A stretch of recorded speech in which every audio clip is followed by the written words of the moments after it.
The story of the American Revolution is often remembered as a heroic saga, an inevitable march toward independence fueled by unwavering courage and righteous conviction. Schoolbooks portray it as a steady climb, a triumph baked into destiny. Yet hidden beneath the familiar images of brave militiamen standing on Lexington Green and of the Founding Fathers signing parchment by candlelight is a darker, far more fragile truth. The Revolution, at multiple moments, stood on the brink of collapse. The dream of independence, now so foundational to American identity, nearly evaporated before it had the chance to take root. In reality, there was nothing inevitable about it. The Patriots were divided, the colonies disorganized, the military inexperienced, and the British Empire, towering, wealthy, and battle-hardened, seemed impossible to defeat. But within this looming imbalance of power lies the drama that makes the Revolution so extraordinary. It was not a march of certainty but a desperate gamble made by men and women who risked everything, often without believing they would to understand the Revolution's importance. One must imagine a world where it never succeeded, a world where the British Crown maintained unbroken control, where colonial dissent was crushed, and where the American experiment in democracy never materialized. This alternate reality nearly became the real one. Several critical mistakes, strokes of luck, and astonishing acts of human resilience determined whether the movement would survive or fade into history as just another failed rebellion. In this documentary, we peel back the layers of myth and dive into the turbulent, chaotic years when independence was merely an aspiration, and a faint one at that. We explore the political tensions that ignited rebellion, the rise of unlikely leaders, the crushing setbacks suffered by the Continental Army, and the razor-thin margins by which the movement was saved from extinction. At its core, this is a story not just of a nation's birth but of its near death before life even began. So today, we travel back to those decisive days, to the moments when the revolutionary movement teetered, when its leaders questioned the cause,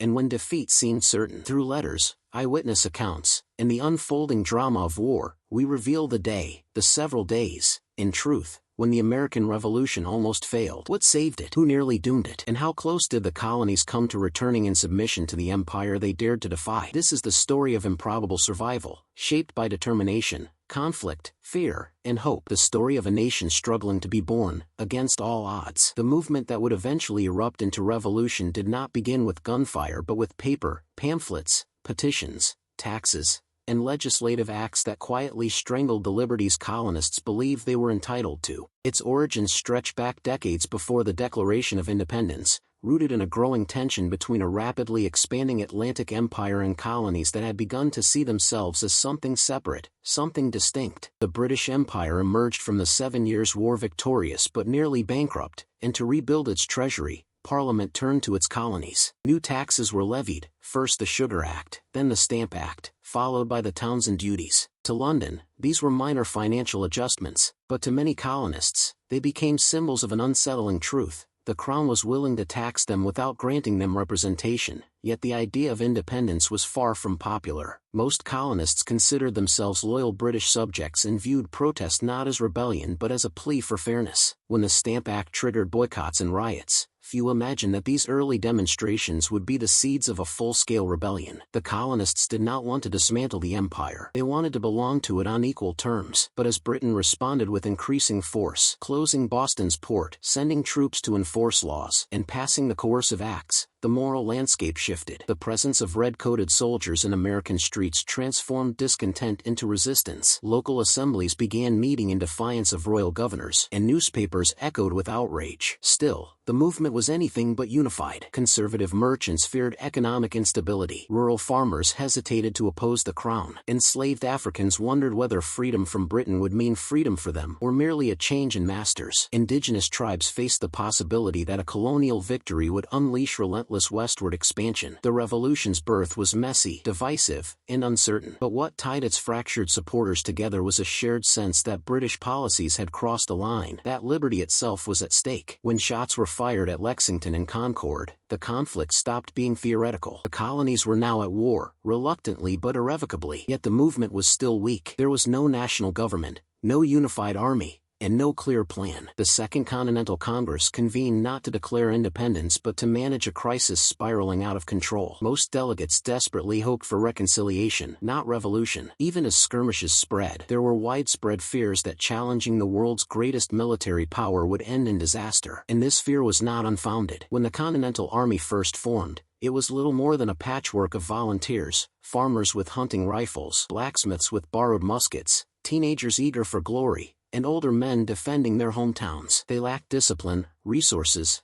and command structure. Their enemy was a global superpower. This was the fragile beginning of a movement that would soon face unimaginable tests. The revolution's early years introduced the world to figures who would become symbols of American identity: George Washington, John Adams, Benjamin Franklin, Thomas Jefferson. But in the moment, none of them were certain heroes. Instead, they were flawed individuals navigating political chaos, military defeat, and the overwhelming fear that the cause they represented might collapse at any moment. George Washington, appointed commander-in-chief, strode into history not with triumph but with anxiety. He inherited an undisciplined army, spread thin and poorly supplied, with soldiers who enlisted for short periods and deserted freely when hardship struck. To these men, the notion of sacrificing everything for independence was not yet fully formed. Washington's early challenges were staggering. In August 1776, he faced one of his greatest tests during the Battle of Long Island. The British launched a massive assault with naval and land forces dwarfing the Continental Army. Washington was outmaneuvered,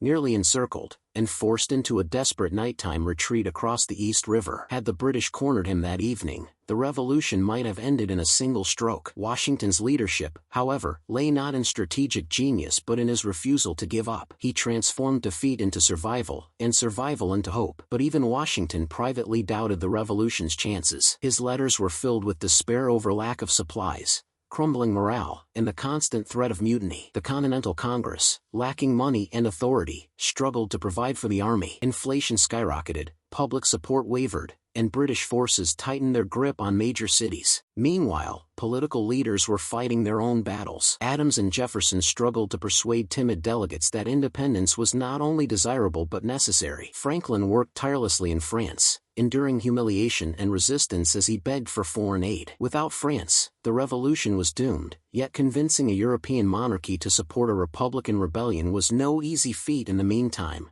domestic divisions grew sharper. Loyalists resisted the rebellion, sabotaging efforts and informing British forces. Slaveholders feared uprisings. Indigenous nations, recognizing that colonial victory would bring land loss, often sided with the British. The revolution was beginning to look like a splintered, chaotic, and increasingly desperate struggle. The winter of 1776 became one of the darkest periods in the conflict. Washington retreated across New Jersey, his army reduced to a fraction of its size, ragged and starving. Many contemporaries believed the revolution had already failed. Even Congress fled Philadelphia in fear of British capture. But in this darkest hour came one of the most pivotal moments: the crossing of the Delaware and the victory at Trenton. Washington's surprise attack on Hessian forces breathed new life into the movement. It proved that the Continental Army could win, even against professional soldiers. It was a spark, not a turning point, but enough to carry the revolution forward. The struggle, however, was far from over, and the challenges were only beginning. The true turning point arrived in 1777 with the Battle of Saratoga, a moment that transformed the revolution from a faltering rebellion into an international conflict. Before Saratoga, the British implemented a strategy aiming to split the colonies by seizing control of New York and the Hudson River. The plan seemed foolproof. If the colonies could be divided, the rebellion would collapse from within. General John Burgoyne marched his forces southward, confident that victory was inevitable. But what followed was a stunning reversal of fortune: an overextended British army trapped by geography, slowed by wilderness, and harassed by American forces. American generals Horatio Gates and Benedict Arnold, before his infamous betrayal, played decisive roles. Arnold's reckless bravery turned the tide, pushing American troops into a ferocious assault that forced Burgoyne to surrender his entire army. This shocking American victory sent shockwaves through Europe. Suddenly, the revolution seemed winnable. France, long hesitant to commit, recognized an opportunity to weaken Britain. In 1778, the French formally entered the war, bringing naval power, supplies, and international legitimacy. Without French intervention, the revolution would almost certainly have died a slow, painful death. Saratoga was not simply a victory, It was a lifeline. It changed the geopolitical landscape and transformed a colonial uprising into a global confrontation. Yet despite the exhilaration of Saratoga, the Continental Army continued to face hardship. The winter at Valley Forge revealed the movement's fragility. Soldiers endured starvation, disease, and frostbite. Thousands lacked proper clothing. Many questioned whether the struggle was worth the suffering. It was here that another turning point emerged,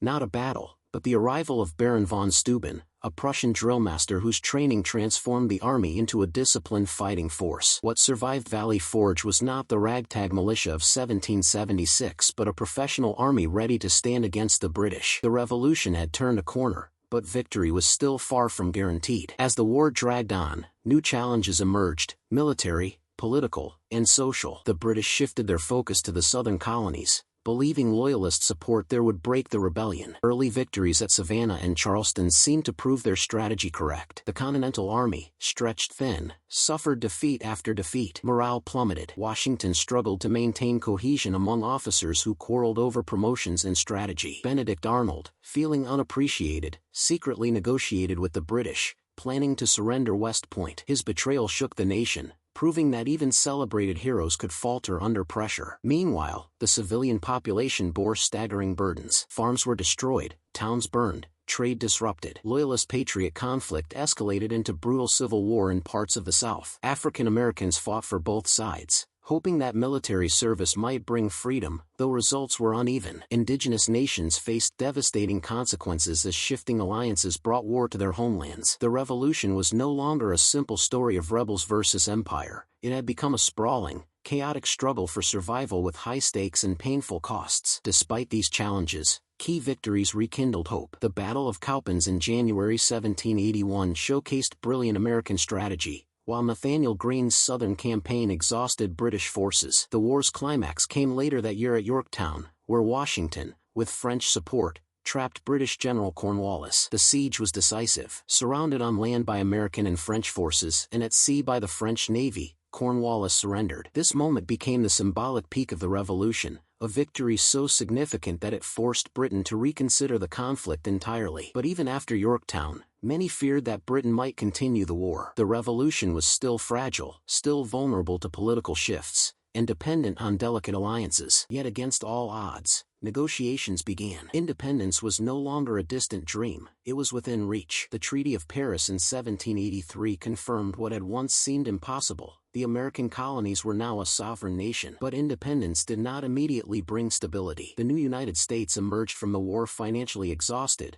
politically divided, and facing uncertainty on every front. The Articles of Confederation created a weak central government unable to tax, regulate trade, or maintain a standing army. The very unity that had barely held during the war now threatened to unravel in peace. Shays' Rebellion in 1786 revealed the fragility of the new nation as farmers rose up against economic injustice, prompting fears of anarchy. Many founders worried that the revolution's triumph might dissolve into chaos, validating critics who predicted that Republican government would fail. Yet it was in these struggles that the revolution's true legacy emerged. The Constitutional Convention of 1787 created a stronger, more balanced government, blending ideals of liberty with structures capable of maintaining order. But profound contradictions remained. Slavery persisted. Indigenous nations lost land at accelerating rates. Women, despite vital wartime contributions, were excluded from political power. The revolution planted seeds of freedom but left many to sprout later, sometimes painfully, sometimes violently. Still, the principles articulated in 1776, self-government,